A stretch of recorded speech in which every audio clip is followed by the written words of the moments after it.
Coming in hot from Caribou Coffee, I got some morning thoughts for y'all. I just wanted to touch on the music scene a little bit. As you know, I just checked out Holocene and I was very impressed. And I was checking out all their friends now, and I'm very impressed. Most of the lead singers are female vocalists, and as everybody knows, I like female voices and female vocalists in general.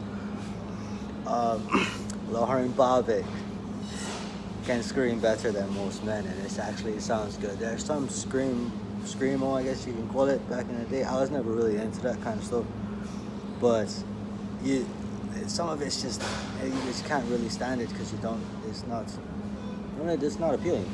I could be wrong. Some people like it, whatever.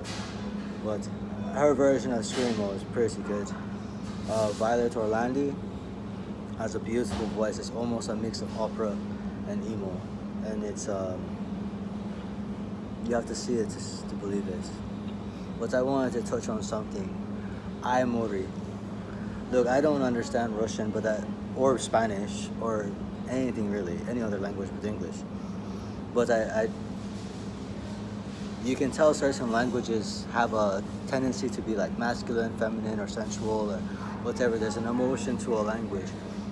You notice French and Spanish is very sensual language and Portuguese as well.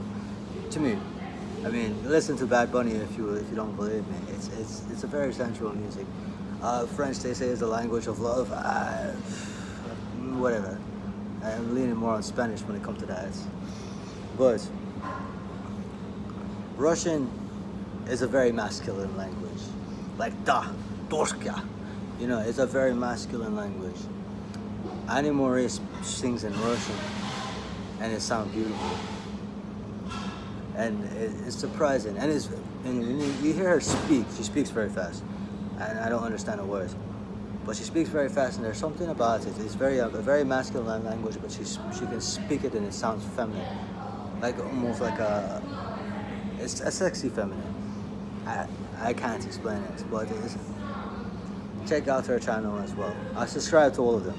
I'm on a punk rocker rage right now, and I'm going to probably stay on one for quite a bit because I'm very impressed with everything they got. And I miss punk rock back in the day. We always wondered what the hell happened to emo and punk rock. We all went through our emo phases, I guess. Most of us did. And it just dropped off the face of the earth one day. It's just festering in the underground, and we all grew up, I guess. Alright. Well, that's on the music scene. Whatever. I sing along with them in a weird way. I love it. Now we're moving on to I got a startup idea. It's touching on the the Uber delivery system, how to transfer the mailing system out to the federal government. I'm sorry, U.S. Postal Service and FedEx and all you people. I see FedEx trucks everywhere, and now I'm thinking there must be money in this. There must be a lot of money in this if you got these giant trucks everywhere delivering packages. There has to be money in this. So how we transfer that money to the people? And I think because they transport large volumes of mail because they're using the large trucks and stuff, it's a numbers game. So for the individual driver to make money, you have to drive short distances and deliver a lot.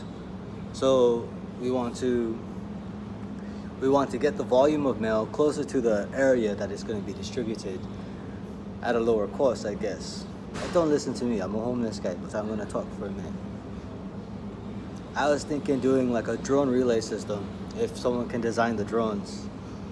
And what needs to happen is the package carrying system has to be interchangeable, battery packs have to be interchangeable, it has to be able to be charged, dock itself, and charge itself. And what it'd be like a relay race.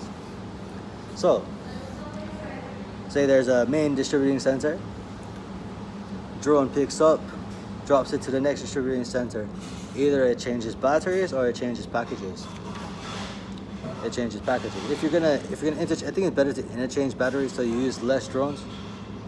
But the main problem with electric flight or electric aviation is it draws a lot of power, and you don't have a lot of range. So the only way to really extend the range is to pretty much put the infrastructure in to form a relay.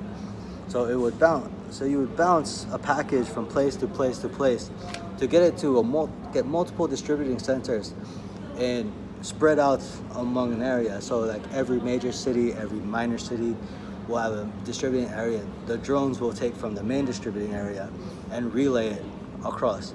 And each of those major city stations can be a recharging station where either packages get swapped, drones get repaired or swapped, or batteries get swapped.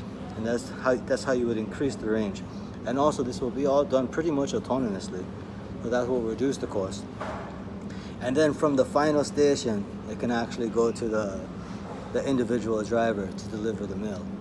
Because look, I see FedEx every fucking where. Oh, excuse my language. I see FedEx everywhere. There has to be money in this delivering stuff anyway. And besides, Amazon's main warehouse that I'm working at right now, they already have their own delivery boys, or their delivery system. They're already cutting out the middleman. They're monopolizing already. So you know what, if Jeff Bezos, the richest man in the world, let's take a little tip from him. There's money to be made here. And I think it should be, before they monopolize it and before we get full autonomy vehicles, I think there's a big window for regular people to make money. What do I know though?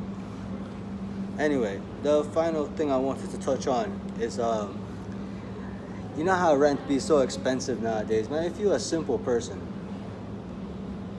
and U-Haul probably gonna hate me for this, it's probably cheaper to rent a U-Haul. The only thing is you cannot damage the interior, and the interior is it's not very insulated, so in the winter time you're gonna have a rough time. But it should be fixed as simple as double stick tape and foam and carpet. Carpet is actually pretty insulated. If you put a foam layer in carpet, it's actually pretty insulating on the aluminum surface. It'll probably be pretty insulating.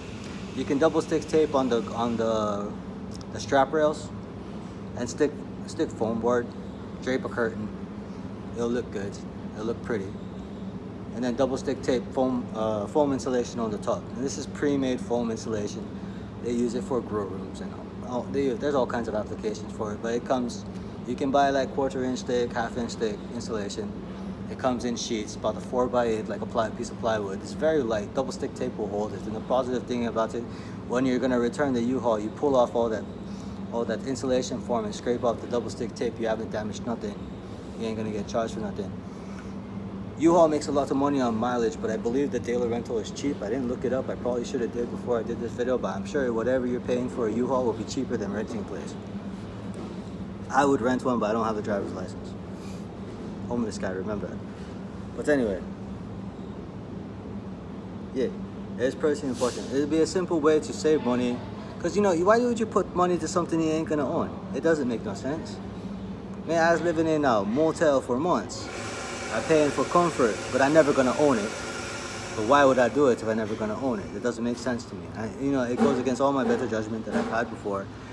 But you know, it sucks when you try to fit in and it doesn't work out. You know, life is better now than it ever was, because at least I'm being myself here. Anyway, beyond that, those are the morning thoughts. Catch y'all later.